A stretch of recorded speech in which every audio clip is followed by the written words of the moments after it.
ડુંગરી પોલીસની ટીમે ડુંગરી ઓવરબ્રિજ પાસેથી ઇનોવા કારમાં લઈ જવાતો 1,34,400 રૂપિયાના દારૂના જથ્થા સાથે ચાલકને ઝડપી પાડ્યો।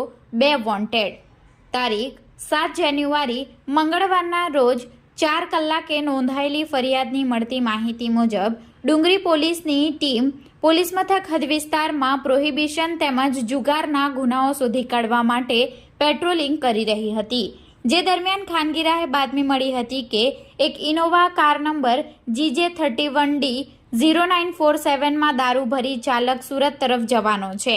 જે બાતમીના આધારે ડુંગરી પોલીસની ટીમે ડુંગરી ઓવરબ્રિજ નેશનલ હાઈવે નંબર 48 મુંબઈથી સુરત જતા ટ્રેક ઉપર બાતમીવાળી કારની વોચ ગોઠવી હતી। દરમિયાન બાતમીવાળી કાર આવતા પોલીસની ટીમે ટ્રાફિક જામ કરી કારને ઝડપી પાડી હતી, જેમાંથી ચાલક અને કારને પોલીસ મથકે લાવી તમામ મુદ્દામાલની ગણતરી કરતા કારની કિંમત 5,816 નંગ વિદેશી દારૂ જેની કુલ કિંમત 1,34,400, 2 મોબાઈલ ફોન જેની કિંમત 10,000 મળી કુલ 6,44,400 રૂપિયાનો મુદ્દામાલ કબજે લઈ ચાલકને ઝડપી અન્ય 2ને વોન્ટેડ જાહેર કરી પ્રોહિબિશન અંગે ડુંગરી પોલીસ મથકે ફરિયાદ દાખલ કરી હતી।